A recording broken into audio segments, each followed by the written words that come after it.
ওখান থেকে পার হলেন, আপনার তো এটা রিক্স, মানে গাড়ির আসার জন্য রিক্স। ওই পাশে আপনার হলো ওভারব্রিজ দেওয়া হয়েছে, আপনি ওভারব্রিজে তো আসা শর্টকাট সময়, বুঝলেন নি ভাই? মানে এই যে এখানে কাঁচামালের দোকান করি, শর্ট টাইম দেখে আসলাম, এটা তো রিক্সের জিনিস। আপনি আর পরবর্তীতে একটু দেখা করছেন। জি ভাই, জি জি। তাহলে আপনি ওভারব্রিজ থাকা সত্ত্বেও কেন আপনি এই রিক্সের ভিতর দিয়ে এখান থেকে পার হলেন? আমাদের অসুস্থ মানুষ তো ওদের পার হতে পারে না। আপনি দেখেন রিক্স, ভাই এটা পরে কথা বলতেছি। সতর্ক সহিত আপনি পারাপার হতে হয়। ফুট ওভার থাকার সত্ত্বেও আপনার এখানে দেখছেন আপনার লোকজন পারাপার হচ্ছে, এখান থেকে আপনার প্রশাসন কোনো ব্যবস্থা নেয় না, মানে তাদের তো সমস্যা হতে পারে।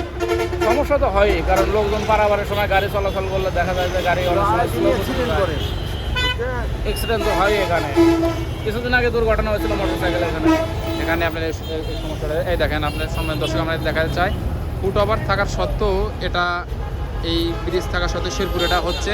আর প্রশাসনকে এবং বাংলাদেশ সরকারকে দৃষ্টি আকর্ষণ করছি যেন এখানে যারা বয়স্ক আছে, বয়স্কদের জন্য একটা যেন পারাপারের সুবিধা একটা ব্যবস্থা করে। দেখেন তাদের সমস্যা হচ্ছে এবং এটা খুব একটা রিস্কের জায়গা, মানে তারা মহিলা থেকে শুরু করে সকলেই তারা এখানে পারাপার হচ্ছে।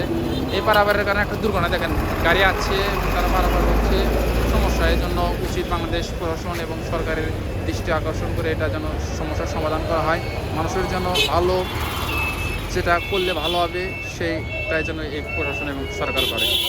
ভাই আপনি যে ফুট ওভার ব্রিজ থাকা সত্ত্বেও ওখানে যে লোকজন যে পারাপার হচ্ছে, এই সরকার থেকে ফুট ওভার ব্রিজ করে দিচ্ছে, সাধারণ মানুষের ওখানে পারাপারের সমস্যা হবে, তো এখানে আপনার প্রশাসন কোনো ব্যবস্থা নেয় না?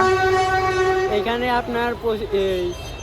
আপনার অনেক লোকরা আছে কি, বাঙালি লোকরা আপনার এই দিক দিয়ে আশাবাদে ওই দিক দিয়ে যায়।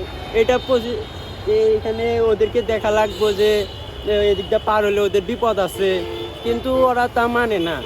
এটার জন্য আপনার প্রশাসনের কোনো আইনগত পদক্ষেপ নেওয়া উচিত।